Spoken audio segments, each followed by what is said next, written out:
Chapter 34, Toilet Paper and Hope. Just before Christmas in 2012, we sat down for a church staff meeting to discuss our financial straits. There were three of us at the meeting. One was a volunteer board member, the other a part-time administrator, and myself.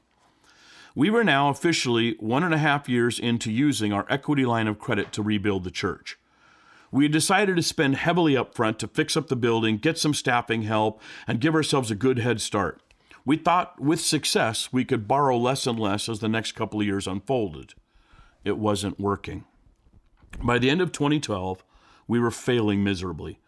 We had grown to around 80 people, but only half of them were sober or had a place to live on any given Sunday. Even the ones who weren't living on the street were having trouble. I had gone through many months the previous year where I was the only person on the board who still had a job. That's right, my entire church board was unemployed as we exhausted ourselves trying to figure out how to build a church. We lost people who grew discouraged or tired of the type of church we were and the kinds of people who came. Unless God was going to do an advanced miracle, we were without much hope. The going was slower than we had hoped. We had recently had a Sunday offering of $325 total. That's right. And no, there isn't a missing zero. If we could add a zero to that total, we would be at the break-even amount we needed weekly. At the end of November, we were depleting our savings, and we were in between draws on our line of credit against the building. Our church treasurer had ordered a spending freeze. At this particular staff meeting on a Tuesday morning, we were literally discussing if there was enough toilet paper, paper towels, and cleaning supplies to get us through one more weekend. We thought there were. This is the deep stuff we dialogue when preparing for the busy Christmas season. Do we have enough toilet paper to make it one more week? It wasn't alarming to us, just something on the checklist. I had to confess, sometimes it's hard for me to see where Jesus is moving and sustaining us in our work. I know I should have more faith. Everyone told me so.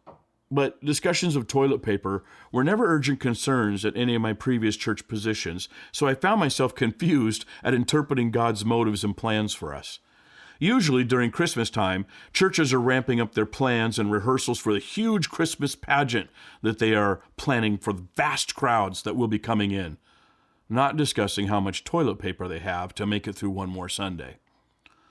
Later that same week, a woman came to the church door with a jar of coins. She and her kids had been saving them to give to us to help the homeless. She knew about our church because a year earlier, I had written a comment on the blog site of Donald Miller, the author of Blue Like Jazz. The woman with the jar of coins had read my response, which I had posted on the comment section of one of his articles about our church situation, and was stunned to learn she lived in the same town. For the previous year, God had laid us on her heart. Every time she drove by the church, which traffic studies showed 47,000 people a day do at our major intersection, she prayed for us and thought to herself that she should try us out. But it takes working up some courage to drive to our neighborhood on a Sunday morning and walk into our building. We understand.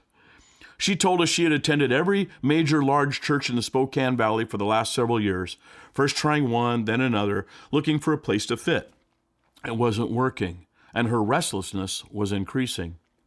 As she handed over the jar of coins, she said, "The final straw was seeing my church budget. Every year at this time, our huge church posts its budget for the next year, and when I saw that we were going to spend $36,000 on toilet paper, I just couldn't believe it. Toilet paper!" she practically shouted. "I just couldn't do it anymore," she sighed. "It seems so excessive." I was certain other paper products must have been included in that total. That's when she told us about God speaking to her for over a year about trying us out. She had no idea how what she had just said echoed in my heart and head as we stood there talking. Toilet paper seemed to be the theme of the week. I thought about how two churches, only miles apart, in the same town, in the same state, in the same country, can be living such incredibly different existences. It's more like we are living in an entirely different civilization than they are. I couldn't help but think that somewhere in the deprivation of our resources and essentials, there's a parallel to Joseph and Mary. At the time of Jesus' birth, Caesar Augustus was sitting on the throne of the Roman Empire as sole ruler of the world. New military campaigns and conquests were being put into motion.